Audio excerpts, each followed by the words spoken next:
rapport, comparait M. Pistis Bonongo Tokole. La Cour voudrait connaître vos fonctions au moment des faits. Vous savez pourquoi on vous poursuit devant la Cour? Oui, effectivement. On vous poursuit pourquoi? On me poursuit par la non-transmission des états financiers à la Cour des comptes 3 mois après son adoption par l'Assemblée générale de la société. D'accord. Est-ce que vous avez déjà fait l'objet de condamnation judiciaire? Non, pas encore. Vous avez été entendu par le magistrat rapporteur avant la comparution d'aujourd'hui? Évidemment. Vous avez été entendu sur PV? Oui, je crois bien. J'étais attendu par PV. Parce que vous croyez ou bien vous avez été entendu? Non, j'étais attendu parce que j'avais signé aussi le PV. Ah, donc, vous confirmez vos déclarations faites devant ce magistrat? Effectivement. Vous confirmez aussi la hauteur déclarée par vous de votre rémunération au moment des faits? Non, là, je ne le confirme pas. Parce que quand le magistrat me posait la question, moi j'avais donné le montant, je dirais, net, global, avec d'autres primes, notamment les jardiniers et les autres. Mais le salaire donc, net... quand c'est brut, c'est combien? Quand c'est net, c'est combien? Quand c'est... Brut, c'est-à-dire que vous prenez le tout, les sentinelles, les infirmiers, tout ça. Quand c'est brut, c'est 14 000. Quand c'est net, c'est 7 300 quelques. D'accord. Donc, c'est ça que vous déclarez aujourd'hui. Donc, le magistrat, vous avez mal compris. Ou bien vous êtes trompé. Non, je m'étais trompé. Donc, le magistrat voulait savoir quel était votre traitement brut au moment des faits. Ah, le traitement brut. Oui, le traitement brut, c'était le montant que j'avais donné au magistrat. Combien? 14 280. Vous étiez à la tête de la Sokimo au moment des faits. C'était de quelle année à quelle année, votre mandat? Nous étions nommés. Vous étiez nommé? Moi. Parlez de vous. Oui. Même si vous êtes avec les autres, ici on parle de vous. Ok, merci beaucoup. J'ai été nommé conformément à l'ordonnance présidentielle le 31 août 2022. Comme DG, de la Sokimo. Une question technique maintenant. Vous savez quelle est la nature juridique exacte de la Sokimo? La Sokimo, c'est quoi? La Sokimo, la nature juridique, c'est une société SA. Oui. Synonyme, une société anonyme. Qui appartient à qui? Qui appartient 100% à l'État congolais. L'État congolais étant le seul actionnaire. Quelle est la tutelle de la Sokimo? Nous avons 2 tutelles. Nous avons une tutelle administrative et une tutelle technique. La tutelle administrative, c'est le ministère du portefeuille et la tutelle technique, c'est le ministère des Mines. Oui. Est-ce que vous avez déjà entendu parler de compte annuel? Oui. C'est quoi? Les comptes annuels d'une entreprise en général ou d'une entreprise du portefeuille de l'État, comme c'est le cas ici? Oui, quand nous parlons des comptes annuels, nous évoquons dans d'autres synonymes les états financiers. Oui. Et vous est arrivé d'en établir pendant votre mandat à la tête de la Sokimo? Oui. Donc, je peux préciser quelques éléments. Avant mon avènement à la tête de la Sokimo, quand nous avons effectué l'état des lieux, il ressort les 3 derniers exercices avant mon arrivée, les états financiers n'étaient pas produits. Donc, c'est pendant mon mandat que nous avons régularisé les 3 autres exercices parce que j'avais organisé une réunion avec le commissaire aux comptes pour constater la non-élaboration des états financiers. Maintenant, pour commencer l'exercice dont je l'ai trouvé en cours, selon les orientations des commissaires aux comptes, il aurait fallu régulariser les exercices précédents. C'est ce qui a été fait.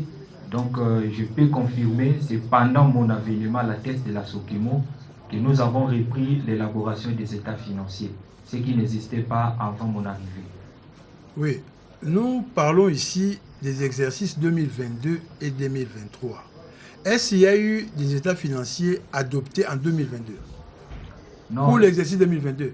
Pour l'exercice 2023. Ça devait être adopté en 2023. Oui. Pour l'exercice 2023, les états financiers ont été adoptés à l'année 2023, à l'année suivante, l'année 2023. Vous en avez la preuve? Oui, oui, nous les avons déposés. Oui. Parlons de... Quand ça a été adopté, c'était adopté par qui? Selon le processus de l'élaboration des états financiers jusqu'à son adoption, oui. C'est au niveau de la direction financière qu'on établit les états financiers. Et nous, étant la direction générale, nous arrêtons les comptes. Et après, nous transmettons au conseil d'administration. C'est au niveau du conseil d'administration qu'on clôture les comptes. Et le conseil d'administration sollicite une convocation de l'Assemblée. Et c'est l'Assemblée générale étant l'organe suprême de la société qui l'adopte et approuve les états financiers. Est-ce que les états financiers de 2022 et 2023 ont été adoptés par l'Assemblée générale? Effectivement, les 2 exercices 2022 et 2023 ont été bel et bien adoptés. Alors après, qu'est-ce que vous en avez fait? Bon, après, nous les avons transmis dans d'autres structures, notamment... Nous qui? Non. Vous étiez nombreux à transporter ça? Non. Oui. J'ai transmis, quand j'ai parlé de nous, peut-être la société, j'ai transmis aux différentes structures, notamment les CPCP, les CPCC. Nous avons transmis aussi à l'organe technique du portefeuille, le Conseil supérieur du portefeuille, le CSP. Nous avons également aussi transmis au ministère de l'économie et nous avons transmis aussi au secrétariat du portefeuille, du ministère du portefeuille. Donc la tutelle. La tutelle. Aux 2 tutelles ou bien la tutelle administrative? Nous transmettons qu'à la tutelle administrative du du portefeuille. Oui. Donc vous confirmez que ces états financiers ont été bel et bien adoptés? Oui, je le confirme. Oui. Donc la procédure, vous confirmez que c'est élaboré au niveau de la direction générale qui arrête et le conseil d'administration qui fait quoi? Clôture le compte. Qui clôture. Et puis l'adoption est faite par l'Assemblée générale qui est, selon vous dire, l'organe suprême. Oui. Alors, est-ce que vous étiez au courant de la promulgation de l'organisme de la Cour des comptes? Non, je n'étais pas au courant. Et vous savez ce que c'est la Cour des comptes? Bon, comme tout Congolais, je sais qu'il existe bel et bien la Cour des comptes, mais je n'étais pas informé. Avec quel pouvoir? Avec le pouvoir de contrôle. De quoi?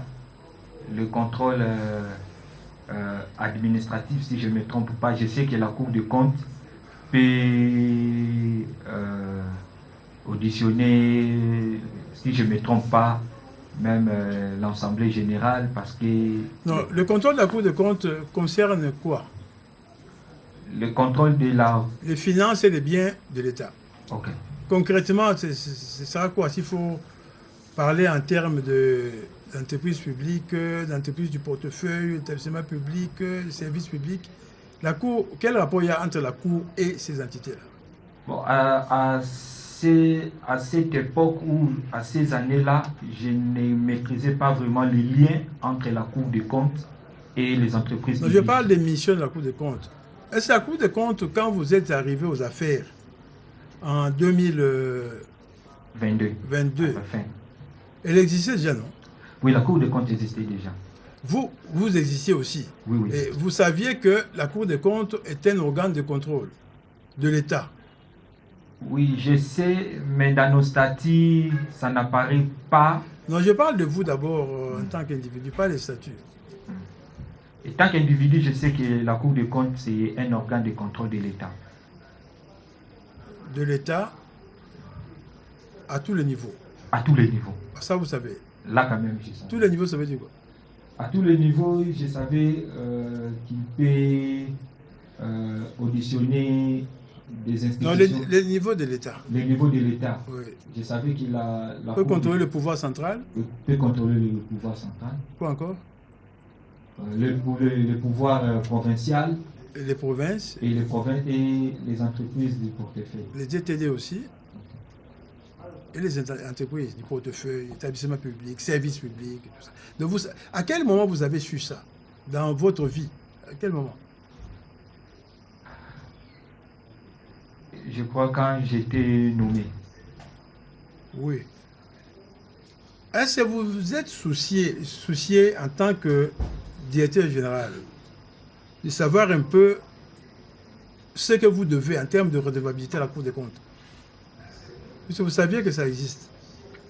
Oui, je savais que ça existe parce que personnellement, je suis partisan de la bonne gouvernance. Je savais que la Cour des comptes a le pouvoir de contrôler la société qui est à ma gestion, la Sokimo. Et je savais la Cour des comptes a ce pouvoir de contrôle. Mais je ne savais pas que la Cour des comptes pourrait auditer jusqu'aux états financiers la non-transmission des états financiers. Là, je ne savais pas. Alors, cette obligation-là, oui. Mais en votre qualité de mandataire public, premier responsable d'une entreprise du portefeuille, est-ce que vous pouvez valablement ignorer cette obligation-là de transmettre les états financiers à la Cour des comptes? Je ne dirais pas que je pouvais ignorer, mais je peux quand même souligner quelques éléments. Moi étant que le directeur général, je m'appuie sur mes services, sur les directions, notamment concernant les états financiers. Je m'appuie sur la direction financière. Et je crois même après ma première audition devant les magistrats, j'avais organisé une réunion, c'était pour faire une idée s'ils étaient informés.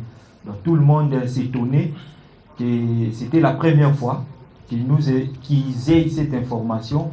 Et quand nous élaborons les états financiers après son adoption, parmi les organes ou les structures qui devraient recevoir la transmission de ces états financiers, ça devrait figurer aussi la Cour des comptes. Donc ils étaient ignorants. Et d'où, moi aussi, j'étais ignorant sur cette obligation.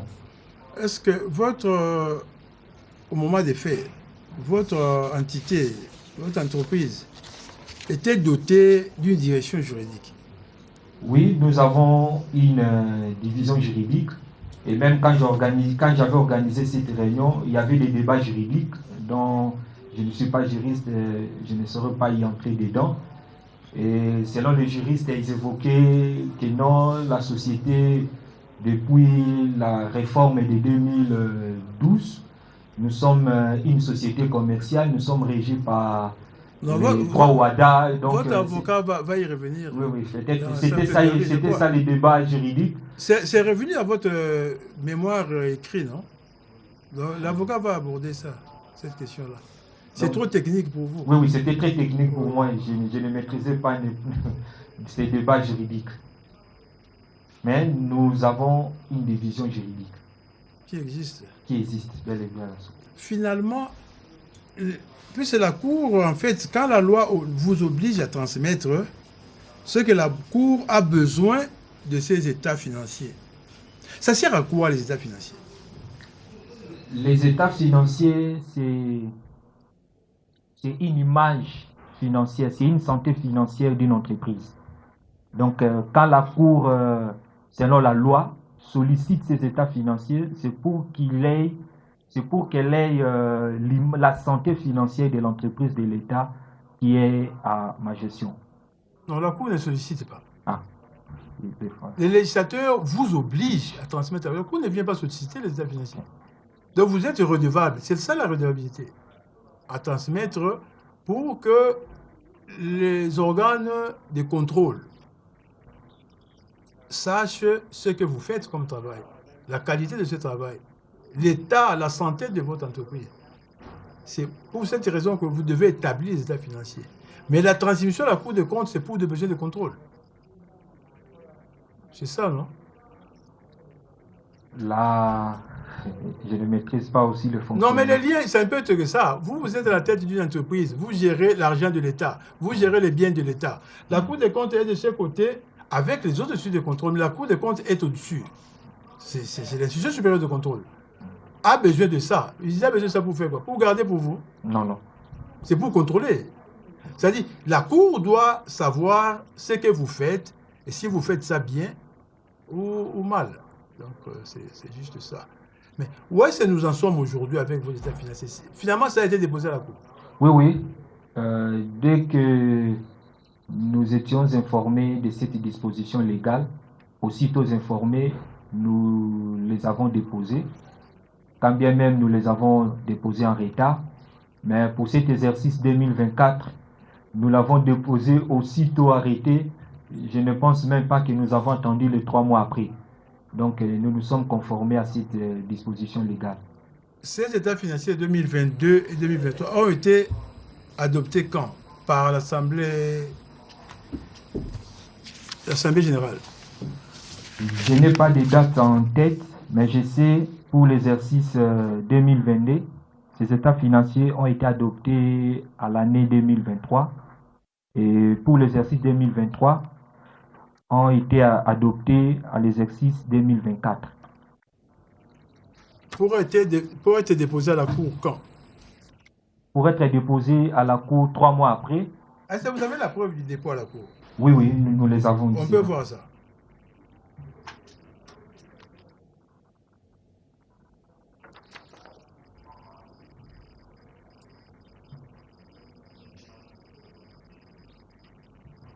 Alors, vous avez transmis les états financiers au premier président. C'est ça? Oui. Vous l'avez fait le 7 avril 2025. C'est ça, non? Oui, oui. Vous confirmez ça? Oui, oui. Le 7 avril 2025. Et ces états financiers ont été adoptés quand? Comme j'expliquais, pour l'exercice 2022, je n'ai pas de date en tête, mais je crois pour 2022, ces états ont été adoptés à l'année 2023. Et pour l'exercice 2023... Donc, c'était adopté en 2023. Oui. Et vous êtes venu avec à la Cour en 2025. C'est ça, non? Oui, c'est ça. Oui. Pourquoi vous dites que c'est sans retard? Non, non, je l'ai bien souligné que ces états ont été déposés à la Cour en retard. Donc, au-delà du délai de 3 mois. Oui, oui. Oui. Alors, selon vos analyses, selon votre manière de comprendre toute la procédure, et en votre qualité de directeur général de la SOKIMO, d'une entreprise du portefeuille de l'État, vous pensez que l'ignorance de la loi, d'une disposition légale, peut constituer un motif d'exonération de votre responsabilité en tant que gestionnaire public? Oui, là je le sais. Là je le sais consciemment. Est-ce que vous avez compris la question? Oui, parce que la loi dit que nul n'est censé ignorer la loi. Oui. Oui, oui. Est-ce que ça peut constituer un motif d'exonération, le fait d'ignorer, en votre qualité de gestionnaire public? Ça vous exonère de toute responsabilité? Non, non. Oui.